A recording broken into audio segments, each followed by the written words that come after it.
Welcome to CoBB, Conversations on the Business of Brands with Sudeep Chawla and Sharvan Raghavan.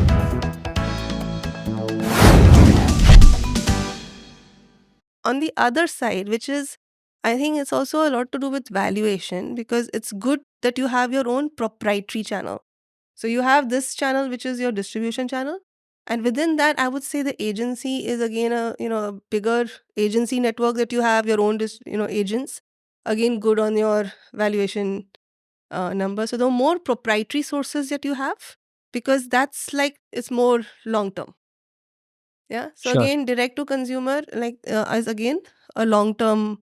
If you invest in this, however, the company's revenue models for these two are completely different. And I would say, like, some companies which are now only digital, they have to have a, for example, if I say Acco, I mean, I can, they have a different model altogether, right? Vis-a-vis a company which is doing traditional. And so I think these are two, I mean, these are disruptions that are happening in the sector. Everybody is focusing definitely on building your own D2C model, but I think somewhere there you're realizing along the way, you probably need a different product. You need a different customer experience in that journey. And then what is the right balance between F2F and, between doing that part, and where do you really see from your growth and your, what are you aiming for? Unit economics, Yeah, exactly. etc. And I mean, depending on different objectives that different, companies are gunning for, they're going to play that matrix differently. But both of them are actually not, similar in some way, but very different. Right from the product that you sell at the top funnel, mid, and conversion. Because in the first phase, you only basically, if you sell to your advisor and you get him or her into your fold, you have a product to sell to the market. So you don't really need to spend a lot on your top funnel. Top funnel. Yeah. Your middle and your... Because the customer is already there with the distributor. The customer is already there with the distributor. The moment you go on the other side, you end up spending a lot more on your... Through the funnel. Yeah. Top of the funnel. Top of the funnel. Because then the brand has to have equal or more say. Correct. Fair. So we spoke of distributors. That's where the people comes in, the people part of the organization. For entrepreneurs, building an organization almost sounds intimidating, starting from co-founders to building your team, different functions. One is the first urge to do everything yourself. And second is, after they come in, the team might not be matching up to how you would do it. So how do you manage, how do you build a team and culture and organization as an entrepreneur? So I think, and again, this is iterative. It's not that you start with it. A lot of books would tell you vision and all, but I think what we have seen people sticking around with us, there are people who are still with us for more than 12 years now. I think the principle that, if I have to sort of pick up the common pattern, is when they are with you on the why of things, because your what will keep evolving, your what will probably change every week, everything. And there will be times where they'll see the ugly side of you as well. They would rather, not always see the nice side of you. But when they look back and say, okay, this is why he's doing what he's doing, or this is why we are doing what we are doing, it just makes things a little bit easier. I think that resilience then builds you, rather than, expecting people to be resilient from day one.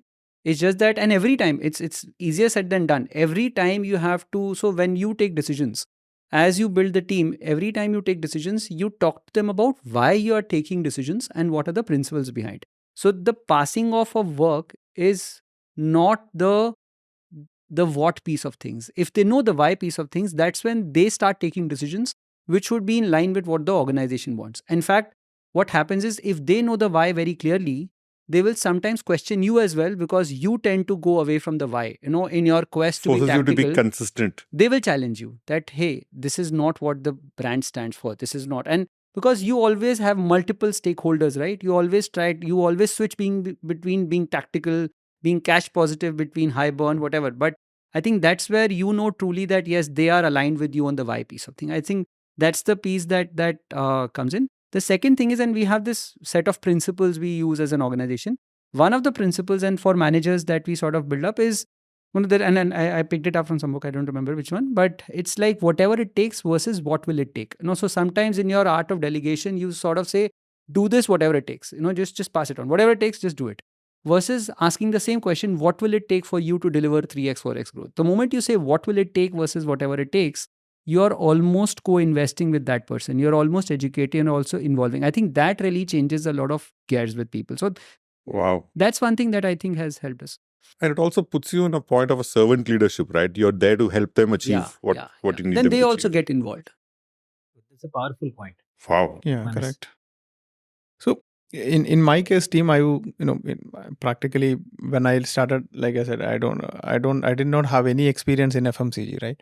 But you are building an FMCG company in a pure FMCG way rather than a D2C way, right? Yeah. So we wanted, what I was always looking for is people who can, build a professionally large organization.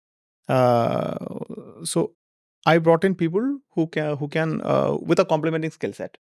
So in my case, what happened is I reached out to one of my classmate in Mondelez. She comes with a good amount of experience in operations, basically operations and supply chain. She was with the Asia Pacific and AMEA operations handling for Mondelez brands. So I reached out to her and then convinced her, took a lot of conviction, bring that conviction in her to join me. That actually made my job really easier. But one thing I decided that, okay, if I'm bringing such kind of a caliber person, I don't want to interfere in doing the things in the way which I want to do. And one of the reasons that, okay, I'm bringing them on board because of their strong experience on the FMCG side especially. And if I wanted to bring that professionally build a company with the FMCG way of building the company, then I need to give that liberty. So I actually took precautionary measures that, okay, I don't want to interfere in that kind of a way. And the same thing happened with the sales director, my other co-founder Gautam as well. The same thing. What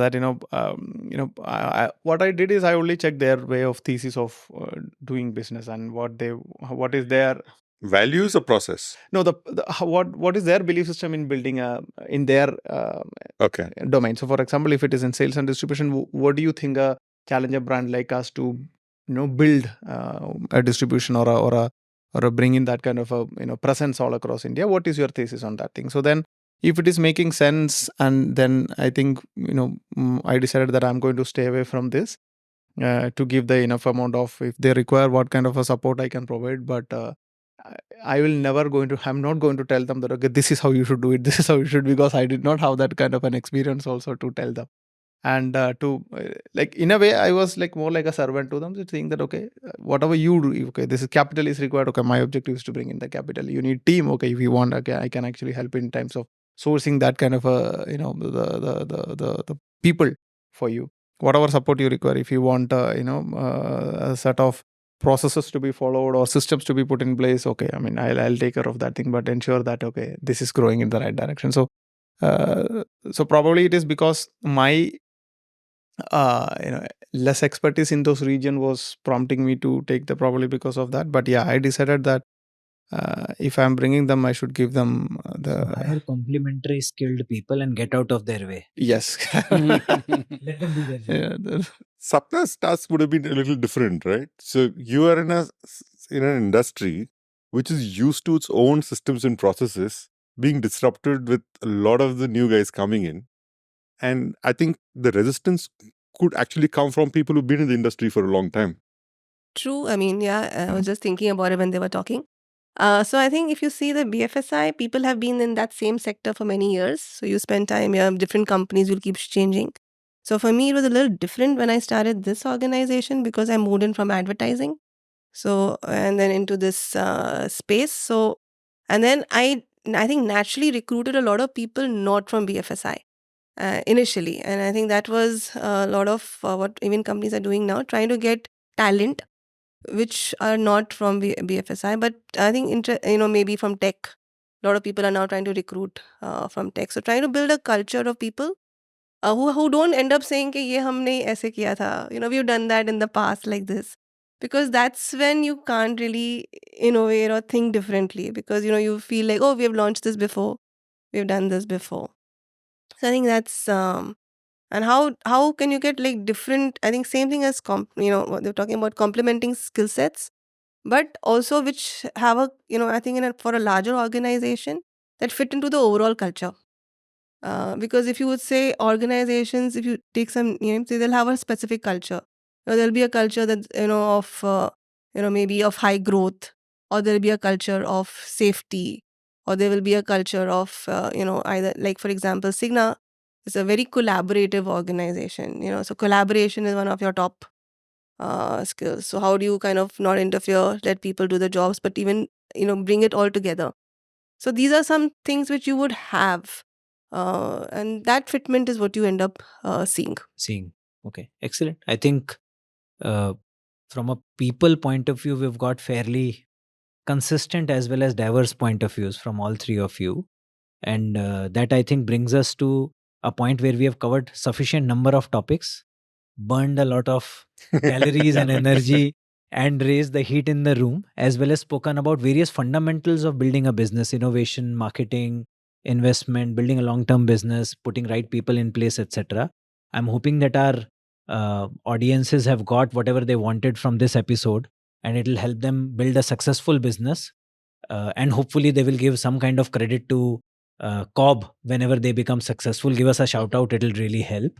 And many thanks, Puru, Manas, and Sapna, for sparing this time. And congratulations for 100 episodes. Thank you very Thank much. you. Sharon and I are really grateful. And we just hope that you guys continue on your journey, be successful. If we can be of any help, please let us know, and we will be there cheering for your success all throughout. Thank you. Thank you so much. Thank you so Great. much. Thank guys. you. Thank you so much for Thank making you. time. Thank you for listening to CoBB, Conversations on the Business of Brands with Sudeep Chawla and Sharavana Raghavan. Subscribe and learn more at cobcast.net.